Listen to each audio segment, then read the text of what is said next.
ಪ್ರೀತಿ ವಿಚಾರದಲ್ಲಿ ಆ್ಯಕ್ಚುಲಿ ಹುಡುಗರೆ ಇವತ್ತಿನ ದಿನ ಸೋಷಿಯಲ್ ಮೀಡಿಯಾ ನಾನು ಅಬ್ಸರ್ವ್ ಮಾಡೋದ್ರ ಪ್ರಕಾರ ಹುಡುಗರು ಸತ್ತಿದ್ದಾರೆ ಅಂತ ನ್ಯೂಸ್ ಬರ್ತಿದೆ ಹೊರತು RIP ಅಂತ ಹಾಕಿರ್ತಾರೆ ಹೊರತು ಯಾವುದೇ ರೀತಿ ಹುಡುಗಿರ್ದು ಇದುವರೆಗೂ ಹಾಕಿಲ್ಲ, ನಾನು ನೋಡೂ ಇಲ್ಲ. ಲವಿಂದ ಅತಿ ಹೆಚ್ಚಿನ ಸಂಖ್ಯೆಯಲ್ಲಿ ಆತ್ಕೊಳ್ತಾ ಇರೋದು ಹುಡುಗಿರ ಸಂಖ್ಯೆ ಜಾಸ್ತಿ ಇದೆ, ಹುಡುಗರಿದೆ. ಅಫ್ಕೋರ್ಸ್ ಹುಡುಗರೇ ಜಾಸ್ತಿ ಸಾಯ್ತಿರೋದು ಹೇಳ್ಕೊಬೇಕಂದ್ರೆ ಹುಡುಗರೇ.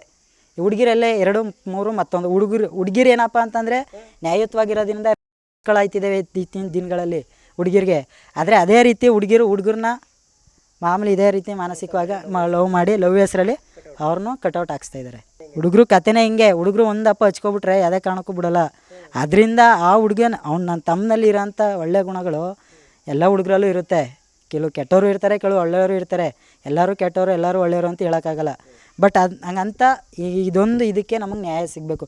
ಆ ಹುಡುಗಿ ಏನು ಮಾಡಿದಾರೋ ಓಕೆ ಒಪ್ಕೊಳ್ಳೋಣ, ಅವ್ರ ತಂದೆ ತಾಯಿ ಅವರು ಎಲ್ಲ ಇದೆ ತಾನೆ. ಆವತ್ತಿನ ದಿನದಲ್ಲೇ ಒಬ್ಬ ಸಿಕ್ಕಿದ್ದಾನೆ ಅಂದ್ಬಿಟ್ಟು ದೈಹಿಕವಾಗಿ ಹೊಡಿಬೇಕಾದ್ರೆ ನನ್ನ ತಮ್ಮನ ಕಾಪಾಡೋರು ಯಾರೂ ಇರಲಿಲ್ವ ಅವ್ರ ಊರಲ್ಲಿ? ನನ್ನ ತಮ್ಮನ್ನ ಕೇಳೋರು ಯಾರೂ ಇರಲಿಲ್ವ ಗೋಳನ್ನ? ಇವತ್ತಿನ ದಿನ ನಾವೆಲ್ಲ ಫ್ಯಾಮಿಲಿ ಒಗ್ಗಟ್ಟಾಗಿದ್ದೀವಿ, ಎಲ್ಲ ಚೆನ್ನಾಗೇ ಇದ್ದೀವಿ, ಎಲ್ಲ ಮಾಡಿದ್ವಿ. ಅವ್ನಿಗೋಸ್ಕರ ಇದು ಮಾಡ್ತಾಯಿದ್ದಾರೆ. ಅವ್ನಿಗೆ ದಿನಕ್ಕೆ ಇಲ್ಲ ಅಂದ್ರೆ ಪ್ಲೈನಿಂಗ್ ಮಿಷಿನ್ ಡ್ರೈವರ್ ಅವನು. ಅದಕ್ಕೆ 1200 ರೂಪಾಯಿ ಡೈಲಿ ಕೊಡ್ತಿದ್ರು. ಅವ್ನಿಗೆ 200 ರೂಪಾಯಿ ಖರ್ಚು ಅಂದ್ರೂ 1000 ರೂಪಾಯಿ ಎತ್ತು ಮಾಡಿಕೋತಿದ್ದ. ತಿಂಗಳು 30,000 36,000 ಬರ್ತಿತ್ತು ಅವ್ನಿಗೆ, ಅಫಿಷಿಯಲ್ ಥರ. ಎಲ್ಲ ಒಳ್ಳೆ ಸ್ಯಾಲ್ರಿ. ಅವ್ನು ಎಷ್ಟು ಸಂಪಾದನೆ ಮಾಡಿದಾನೋ ಅಷ್ಟನ್ನು ಸಾಕ್ತಿರೋರಿಗೆ ಏನೂ ಮಾಡಿಲ್ಲ. ಅವ್ನು ಏನು ಲವ್ ಪ್ರೀತಿ ಪಟ್ಟ ಅವ್ಳಿಗೆ ಅವಳಿಗಿಂತ ಹೆಚ್ಚಾಗಿ ಅವ್ರ ತಾಯಿ